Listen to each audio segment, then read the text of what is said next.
El Señor esté con ustedes. Del Santo Evangelio según San Mateo.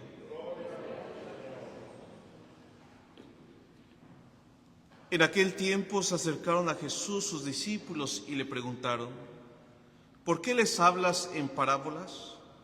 Jesús les respondió: a ustedes se les ha concedido conocer los misterios del reino de los cielos, pero a ellos no. Al que tiene se le dará más y nadará en la abundancia, pero al que tiene poco, aún eso poco se le quitará. Por eso les hablo en parábolas, porque viendo no oyen y oyendo no oyen ni entienden. En ellos se cumple aquella profecía de Isaías que dice: ustedes oirán una y otra vez y no entenderán. Mirarán y volverán a mirar, pero no verán.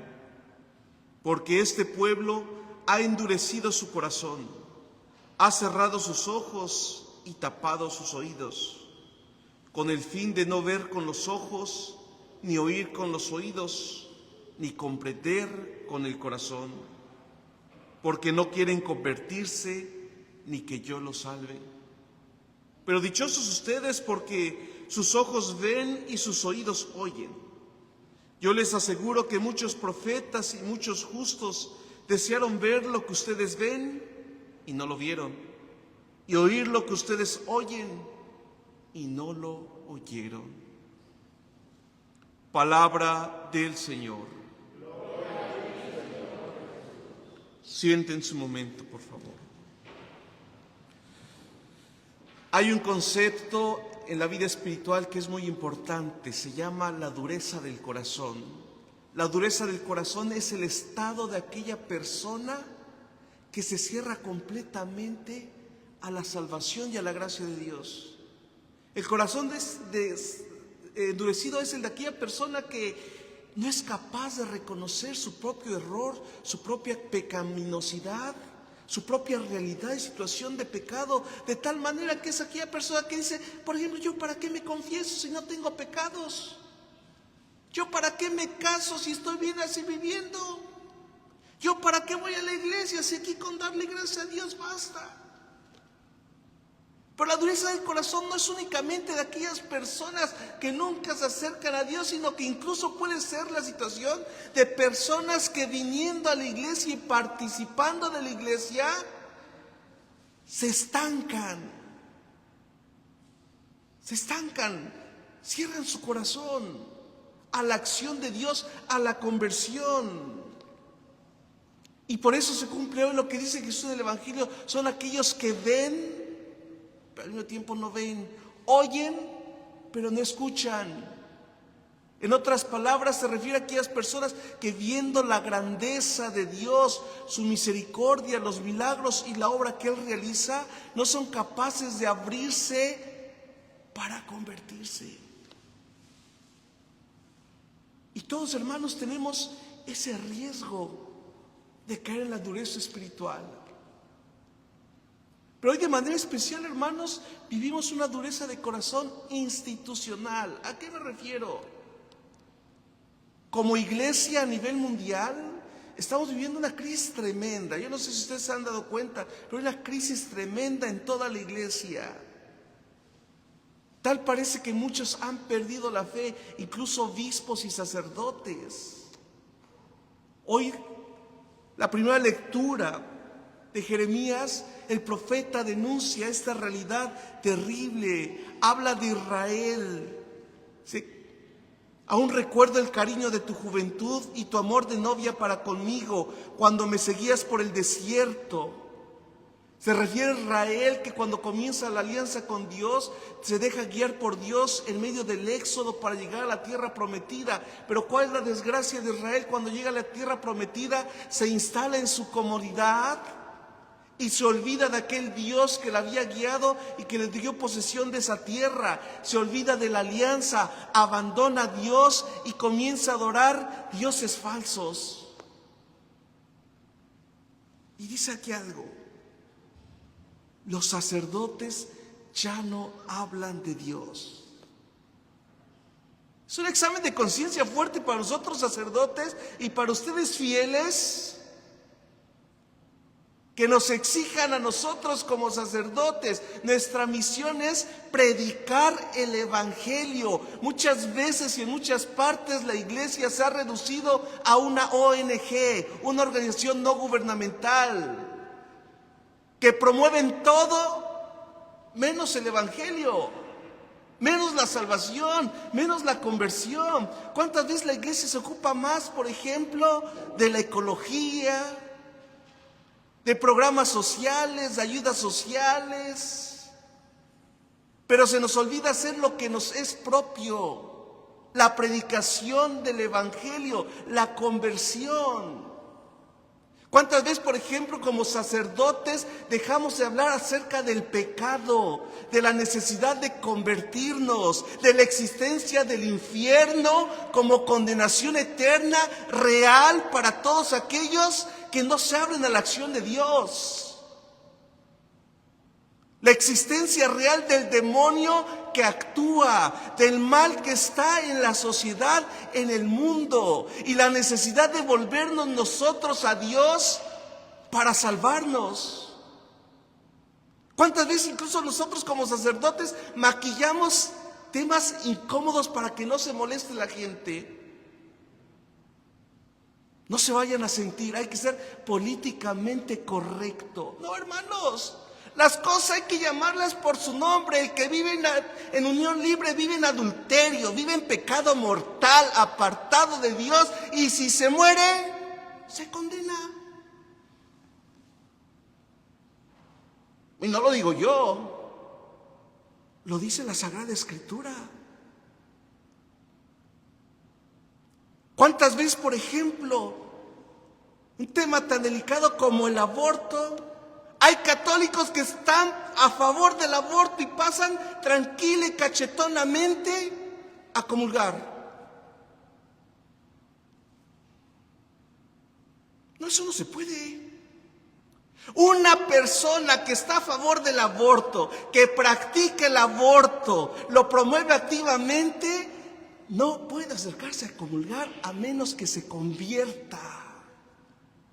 Una persona que aborta, que apoya, que aconseja el aborto, que practica el aborto, está excomulgado de la iglesia. Incluso ni siquiera podría acercarse a un templo a entrar a escuchar la misa.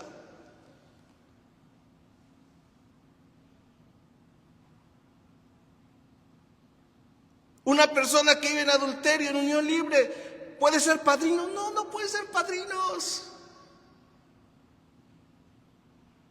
¿Por qué? Porque están viviendo en condición de pecado. ¿Cómo va a ser padrino si un padrino tendría que ser testigo, ejemplo de vida para el ahijado, de vida cristiana?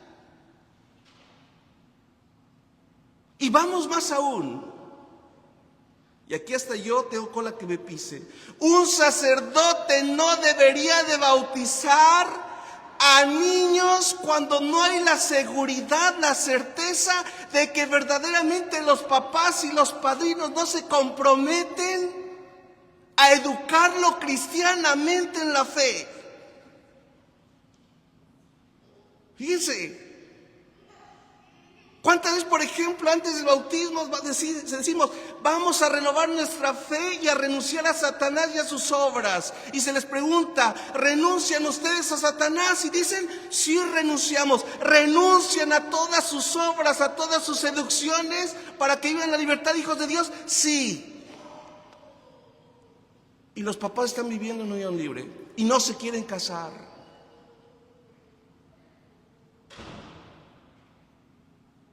Hoy es un examen de conciencia fuerte, dice la palabra de Dios. Los sacerdotes ya no hablan de Dios.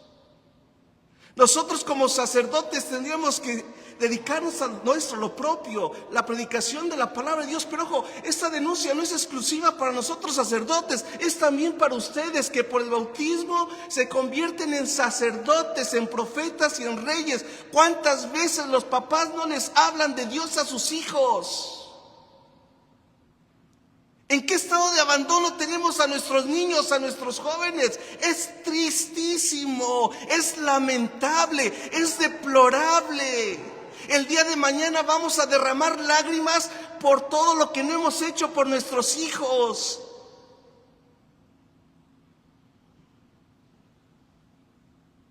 De arrepentimiento y de tristeza. ¿Cuántos jóvenes, niños actualmente están completamente perdidos, ateos, sin Dios, sin moral?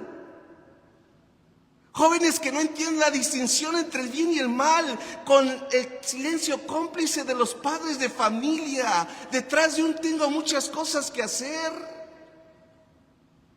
Abandonamos a nuestros hijos y los dejamos ahí. Pensamos que mandándolos a la escuela ya le estamos dando educación, y qué falso.